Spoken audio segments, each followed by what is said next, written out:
Russian military vehicles have been rolling into the town of Sumy in Ukraine. Residents in the area have no way of escaping the violence except to go into underground bunkers. Now, the Ukrainian Association of South Africa's Zoia Day has friends and family there. She joins us now to share with us what she has been told by those friends and family. Zoia, a very good morning to you. Thank you for joining us this morning. What are your friends and family? What is the situation that they're describing to you? I want to say good morning, but it's not good morning for us. And we don't know whether it's morning, but it's afternoon. I mean, this what happened yesterday and continue in our country, in my country. It's not possible to be in this world in 2022. And yes, I have family in Ukraine. It's my daughter with his family and my friends. I mean, all of my people there. And in Sumy, it's not good situation. Like I talked already this morning with some of my friends, and they say they didn't sleep whole night. It's they hear all of these noises. They hear people shooting, and they're sleeping in clothes. I mean, they're not sleeping there, but they're ready to run. They're ready to go somewhere. They pack their suitcases, like not suitcases, like bags. And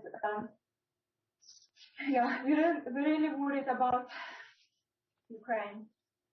I'm sure it must be very difficult for you, Zoia, to be in South Africa at a time like this, hearing the stories from your family and friends, with little that you can do to help from here. Yeah, for us, it's, for Ukrainian people who's in South Africa and over the world, for us, Webment now is information. It's everything what we can do. We can help Ukraine to tell whole world what really is happening and what they can do for us. So, Zoia, your family and friends, what are they telling you? Are they in Sumy at the moment? What are they telling you about what's unfolded over the past 24 hours? Really, it's one story. If you know Ukrainian people, they won't run away. I mean, my people, they stay in Ukraine, they stay in Sumy, they're not going anywhere. And what they saying, like from yesterday, for it's lots of tanks around the town, it's in town, and they hear it's shooting everywhere, they see it's some in town, some houses burning. They don't know what's happening in that side. I mean, they know it's Russian people there, but they don't know how their family on that side of town, And I see communication from local government. They try to be positive, and they try to give for people, give them hope, and give them energy, which is it's really good, it's really helping. But even yesterday, I know we must be strong, but by evening, you don't have energy anymore to fight. You're watching this news all the time, and it can't make us feeling safe, feeling safe for our family. It must be incredibly difficult for you, Zoia. They're in Sumy, as we've been saying this morning. What are they telling you about what their options are now in terms of where to go? We're hearing reports about a lot of people going into underground bunkers to try and find some safety there with their loved ones. What are your friends and family telling you about what their options are to keep safe over the coming days? We have, I talked to my family, they say they can go, they're in a house, and it is, they have like underground places there where they can go, you know, and they're ready to go. They put already food on that side and they put warm clothes in because it's still winter, it's still quite cold in Ukraine. And yeah, they pack bags and they have some food. But in town, like in center of town, people already, they know where to go. We have special like bunkers where they can go. And the government, they send in now all of information like where to go, their address, you know, location. Yeah, and people just ready to go if they need to go. And what about food and supplies? What are they telling you about whether they have access for enough over the next few days? Like I know for people already, like yesterday and day before yesterday, they know for better buy food and keep it like eco in case.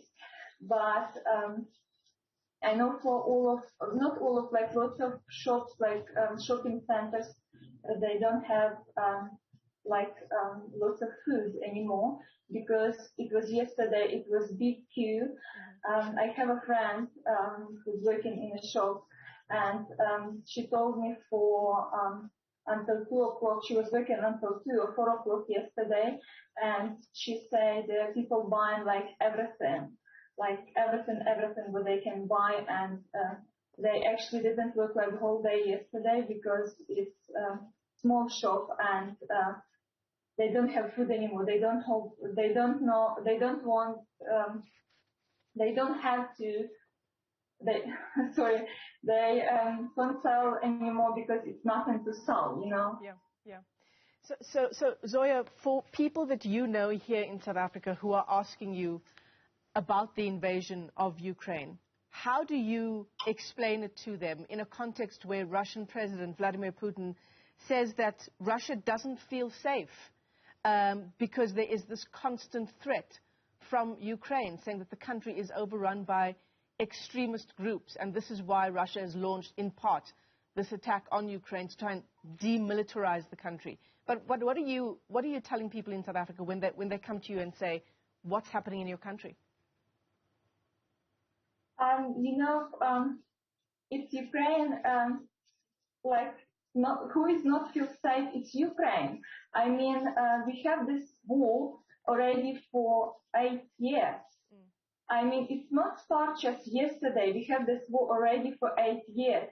And we have lots of people who's already moved to Ukrainian side from Donetsk and Lugansk where it started, you know, and I mean, I hope for all world now understand what is really happening, you know, because before,